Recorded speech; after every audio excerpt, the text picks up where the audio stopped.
ಧೋನಿ ಮಾಡಿದ ಆ ಒಂದು ದೊಡ್ಡ ದಾಖಲೆ ಈಗ ಇತಿಹಾಸ ಆಗಿದೆ. ಟೀಮ್ ಇಂಡಿಯಾದ ಈ ಯಂಗ್ ಪ್ಲೇಯರ್ ಮಾಡಿದ ಆ ಒಂದು ಕೆಲಸಕ್ಕೆ ಇಡೀ ಕ್ರಿಕೆಟ್ ಜಗತ್ತೇ ದಂಗಾಗಿ ಹೋಗಿದೆ. ಅದೆಂತ ಆಶ್ಚರ್ಯಕ ದಾಖಲೆ ಗೊತ್ತಾ? ಯಾರು ಆ ಮ್ಯಾಜಿಕ್ ಮಾಡಿರೋ ಆಟಗಾರ? ಬನ್ನಿ ಈ ವಿಡಿಯೋದಲ್ಲಿ ಸಂಪೂರ್ಣವಾಗಿ ನೋಡೋಣ. ನಮಸ್ಕಾರ ಸ್ನೇಹಿತರೆ, ಕ್ರಿಕೆಟ್ ಜಗತ್ತಿನಲ್ಲಿ ಈಗ ಹೊಸ ಸಂಚಲನ ಸೃಷ್ಟಿಯಾಗಿದೆ. ಏನಂದ್ರೆ, ಶ್ರೀಲಂಕಾದ ವಿರುದ್ಧ ಟೆಸ್ಟ್ ಪಂದ್ಯದಲ್ಲಿ ಭಾರತದ ಯುವ ವಿಕೆಟ್ ಕೀಪರ್ ಬ್ಯಾಟರ್ ಧ್ರುವ ಜುರೇಲ್ ಅಬ್ಬರಿಸಿದ್ದಾರೆ. ಮೊದಲ ಟೆಸ್ಟ್ ಪಂದ್ಯದಲ್ಲಿ ಅಮೋಘ 51 ರನ್ ಗಳಿಸಿ ಜುರೇಲ್ ಎರಡನೇ ಟೆಸ್ಟ್ ಪಂದ್ಯದಲ್ಲಿ ಭರ್ಜರಿಯಾಗಿ 115 ರನ್ ಸಿಡಿಸಿ ಯಾರು ನಿರಾಕರಿಸಿದ ದೊಡ್ಡ ದಾಖಲೆಗಳನ್ನು ತಮ್ಮದಾಗಿಸಿಕೊಂಡಿದ್ದಾರೆ. ಶ್ರೀಲಂಕಾದ ಕೊಲಂಬೋದಲ್ಲಿ ಎಸ್ಎಸ್ ಮೈದಾನದಲ್ಲಿ ನಡೆದ ಈ ಪಂದ್ಯದಲ್ಲಿ 7ನೇ ಕ್ರಮಾಂಕದಲ್ಲಿ ಕಣಕ್ಕಿಳಿದ ಧ್ರುವ ಜುರೇಲ್ ಅತ್ಯಂತ ಜವಾಬ್ದಾರಿಯುತವಾಗಿ ಹಾಗೂ ಆಶ್ಚರ್ಯ ಬ್ಯಾಟಿಂಗ್ ಪ್ರದರ್ಶನ ನೀಡಿದರು. ಇದರೊಂದಿಗೆ ಶ್ರೀಲಂಕಾದಲ್ಲಿ 7ನೇ ಕ್ರಮಾಂಕದಲ್ಲಿ ಕಣಕ್ಕಿಳಿದ ಶತಕ ಸಿಡಿಸಿದ ಭಾರತದ ಮೊಟ್ಟ ಮೊದಲ ವಿಕೆಟ್ ಕೀಪರ್ ಬ್ಯಾಟರ್ ಎನಿಸಿಕೊಂಡಿದ್ದಾರೆ.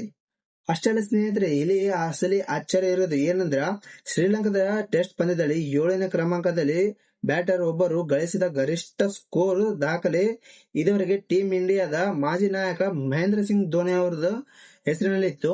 2010ರಲ್ಲಿ ಕೊಲಂಬೋದಲ್ಲಿ ಧೋನಿಯ 76 ರನ್ ಗಳಿಸಿದೆ ಇದುವರೆಗಿನ ಗರಿಷ್ಠ ಸ್ಕೋರ್ ಆಗಿತ್ತು.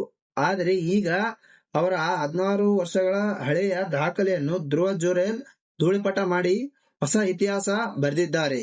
ಹಾಗೆ ಶ್ರೀಲಂಕಾದಲ್ಲಿ 7ನೇ ಕ್ರಮಾಂಕದಲ್ಲಿ ಬ್ಯಾಟ್ ಬೀಸಿದ ಟೆಸ್ಟ್ ಶತಕ ಬಾರಿಸಿದ ಭಾರತದ ಕೇವಲ 2ನೇ ಬ್ಯಾಟರ್ ಎಂಬ ಕೀರ್ತಿಗೂ ಜುರೇಲ್ ಭಾಗಿಯಾಗಿದ್ದಾರೆ. ಇದಕ್ಕೂ ಮುನ್ನ 2017ರ ಆಲ್ರೌಂಡರ್ ಹಾರ್ದಿಕ್ ಪಾಂಡ್ಯ 108 ರನ್ ಪಲ್ಲಕ್ಕಿಯಲ್ಲಿ ಈ ಸಾಧನೆ ಮಾಡಿದ್ದರು.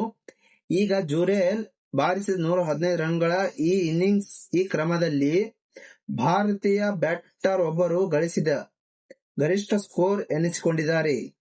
ಒಟ್ಟಾರೆಯಾಗಿ ಹೇಳೋದಾದರೆ, ಕಠಿಣ ಪರಿಸ್ಥಿತಿಯಲ್ಲಿ ಒತ್ತಡಕ್ಕೆ ಮುಣಿಯದೆ ರನ್ ಕಲೆ ಹಾಕುವ ಧ್ರುವ ಜುರೇಲ್ ಅವರ ಈ ಕೌಶಲ್ಯ ಟೀಮ್ ಇಂಡಿಯಾ ಮ್ಯಾನೇಜ್ಮೆಂಟ್ಗೆ ವಿಕೆಟ್ ಕೀಪಿಂಗ್ ಹಾಗೂ ಬ್ಯಾಟಿಂಗ್ ಎರಡರಲ್ಲೂ ದೀರ್ಘಾವಧಿಯ ಭರವಸೆಯನ್ನು ನೀಡಿದ್ದಾರೆ. ಮುಂಬರುವ ಸರಣಿಗಳಲ್ಲೂ ಜುರೇಲ್ ಇದೇ ಫಾರ್ಮ್ ಮುಂದುವರಿಸಿದರೆ ಭಾರತೀಯ ಕ್ರಿಕೆಟ್ನಲ್ಲಿ ಅವರ ಇನ್ನಷ್ಟು ಹೊಸ ದಾಖಲೆಗಳನ್ನು ಬರೆಯುವುದರಲ್ಲಿ ಯಾವುದೇ ಸಂಶಯವಿಲ್ಲ. ಸ್ನೇಹಿತರೆ, ಧ್ರುವ ಜುರೇಲ್ ಅವರ ಈ ಅದ್ಭುತ ಬ್ಯಾಟಿಂಗ್ ಮತ್ತು ಧೋನಿ ದಾಖಲೆ ಮುರಿದಿರುವ ಬಗ್ಗೆ ನಿಮ್ಮ ಅಭಿಪ್ರಾಯ ಏನು? ಕೆಳಗೆ ಕಾಮೆಂಟ್ ಮಾಡಿ ತಿಳಿಸಿ. ಹಾಗೆ ವಿಡಿಯೋಕ್ಕೊಂದು ಲೈಕ್ ಮಾಡಿ, ಚಾನೆಲ್ ಅನ್ನು ಸಬ್ಸ್ಕ್ರೈಬ್ ಮಾಡಿ ಇಟ್ಟುಕೊಳ್ಳಿ. ಧನ್ಯವಾದಗಳು.